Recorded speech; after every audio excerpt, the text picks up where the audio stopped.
Shalom jemaat yang dikasihi Tuhan. Hari ini dalam Salam Pagi akhir pekan ini kita akan melanjutkan pembacaan firman Tuhan dari kitab Keluaran pasal yang ke-18. Kedengaranlah kepada Yitro, imam di Midian, mertua Musa, segala yang dilakukan Allah kepada Musa dan kepada Israel umatnya, yakni bahwa Tuhan telah membawa orang Israel keluar dari Mesir. Lalu Yitro, mertua Musa, membawa serta Sipora, istri Musa, yang dahulu disuruh Musa pulang, dan kedua anak laki-laki Sipora, yang seorang bernama Gersom, sebab kata Musa, aku telah menjadi seorang pendatang di negeri asing, dan yang seorang lagi bernama Eliezer, sebab katanya, Allah Bapakku adalah penolongku, dan telah menyelamatkan aku dari pedang Firaun. Ketika Yitro mertua Musa beserta anak-anak dan istri Musa sampai kepadanya di padang gurun, tempat ia berkemah dekat gunung Allah, disuruhnyalah mengatakan kepada Musa, aku, mertuamu Yitro, datang kepadamu membawa istrimu beserta kedua anaknya. Lalu keluarlah Musa menyongsong mertuanya itu, sujudlah ia kepadanya dan menciumnya. Mereka menanyakan keselamatan masing-masing, lalu masuk ke dalam kemah. Sesudah itu Musa menceritakan kepada mertuanya segala yang dilakukan Tuhan kepada Firaun dan kepada orang Mesir karena Israel, dan segala kesusahan yang mereka alami di jalan, dan bagaimana Tuhan menyelamatkan mereka. Bersukacitalah Yitro tentang segala kebaikan yang dilakukan Tuhan kepada orang Israel, bahwa ia telah menyelamatkan mereka dari tangan orang Mesir. Lalu kata Yitro, terpujilah Tuhan yang telah menyelamatkan kamu dari tangan orang Mesir dan dari tangan Firaun.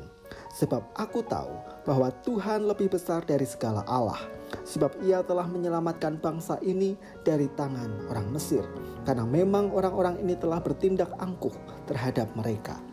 Dan Yitro mertua Musa mempersembahkan korban bakaran dan beberapa korban sembelihan bagi Allah.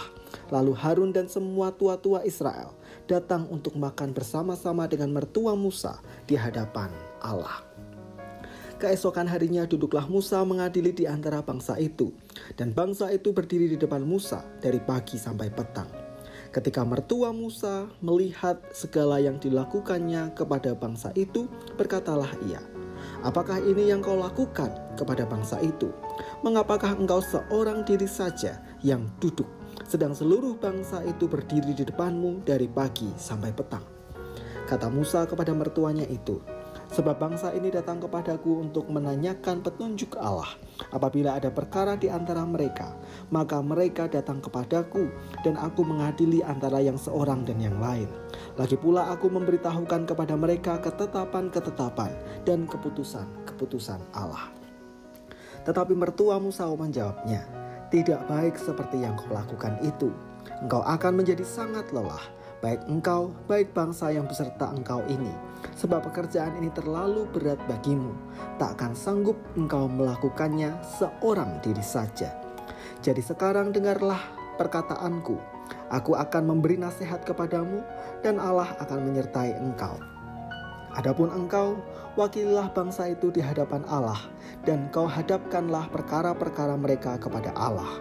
Kemudian haruslah engkau mengajarkan kepada mereka ketetapan-ketetapan dan keputusan-keputusan, dan memberitahukan kepada mereka jalan yang harus dijalani dan pekerjaan yang harus dilakukan.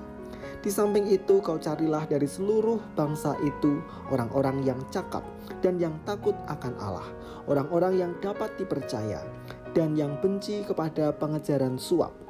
Tempatkanlah mereka di antara bangsa itu menjadi pemimpin 1.000 orang, pemimpin 100 orang, pemimpin 50 orang, dan pemimpin 10 orang.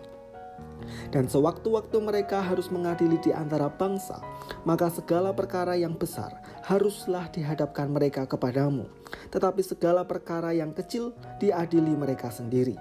Dengan demikian mereka meringankan pekerjaanmu, dan mereka bersama-sama dengan engkau turut menanggungnya. Jika engkau berbuat demikian dan Allah memerintahkan hal itu kepadamu, maka engkau akan sanggup menahannya, dan seluruh bangsa ini akan pulang dengan puas senang ke tempatnya. Musa mendengarkan perkataan mertuanya itu, dan dilakukannya segala yang dikatakannya. Dari seluruh orang Israel, Musa memilih orang-orang yang cakap dan mengangkat mereka menjadi kepala atas bangsa itu, menjadi pemimpin 1.000 orang, pemimpin 100 orang, pemimpin 50 orang, dan pemimpin 10 orang. Mereka ini mengadili di antara bangsa itu sewaktu-waktu perkara-perkara yang sukar dihadapkan mereka kepada Musa, tetapi perkara-perkara yang kecil diadili mereka sendiri. Kemudian Musa membiarkan mertuanya itu pergi dan ia pulang ke negerinya. Berbesar hati mendengarkan nasihat. Itulah yang dilakukan Musa ketika Yitro mertuanya memberikan nasihat kepadanya setelah melihat Musa begitu kepayahan dalam menghakimi umat Israel yang datang kepadanya membawa perkara mereka kepada Allah. Ketika Yitro memperhatikan betapa Musa kesulitan menghadapi pekerjaan ini, ia memberikan masukan bahwa Musa perlu mempersiapkan orang-orang yang akan memimpin bangsa itu dalam kelompok-kelompok kecil. Yitro memberikan masukan yang jelas bahwa Musa harus mencari orang yang cakap, takut akan Tuhan, orang-orang yang dipercaya, benci terhadap suap, dan mau ditempatkan di antara umat Israel. Tentu Yitro memiliki pertimbangan yang luas dan pemahaman yang mendalam tentang apa yang dihadapi oleh Musa, sehingga nasihat itu diberikan kepada Musa. Dan di sisi Musa sendiri, ia mau mendengarkan apa yang dikatakan oleh Yitro. Meskipun Musa adalah orang besar yang berhasil memimpin Israel keluar dari tanah Mesir, toh Musa tetap mau mendengarkan dan melakukan apa yang dikatakan oleh Yitro, yaitu nasihat-nasihatnya. Dari sini kita bisa belajar, ternyata mendengarkan nasihat tidak mengurangi wibawa Musa di hadapan Israel, tetapi justru dengan mau mendengarkan nasihat itu, Musa semakin maksimal dalam melayani dan memimpin Israel. Oleh karena itu, pagi ini kita belajar. Mari kita belajar menjadi umat Tuhan yang berbesar hati ketika ada orang-orang yang Tuhan hadirkan untuk memberi nasihat kepada kita. Mereka adalah orang-orang yang diperlengkapi oleh hikmat Tuhan sehingga menolong kita untuk melakukan setiap pekerjaan, tugas, tanggung jawab kita dengan lebih baik lagi. Seperti Musa, dengan mendengarkan nasihat justru membuatnya maksimal melayani dan memimpin Israel. Maka kita, ketika kita mau belajar untuk mendengarkan nasihat, pastilah ada banyak hal yang justru dibukakan kepada kita, sehingga apa yang kita kerjakan akan lebih berdampak dan maksimal kita lakukan. Jadi mari belajarlah menjadi umat Tuhan yang mau mendengarkan nasihat. Mari kita berdoa. Terima kasih Tuhan untuk firman yang kami renungkan pagi ini. Terima kasih karena melalui Musa kami diingatkan pentingnya bagi kami untuk membuka hati dan pikiran kami terhadap nasihat-nasihat yang disampaikan kepada kami. Kami menyerahkan kehidupan kami dalam sepanjang aktivitas kami hari ini, kiranya Tuhan menyertai kami. Di dalam nama Tuhan Yesus, kami berdoa dan bersyukur. Amin.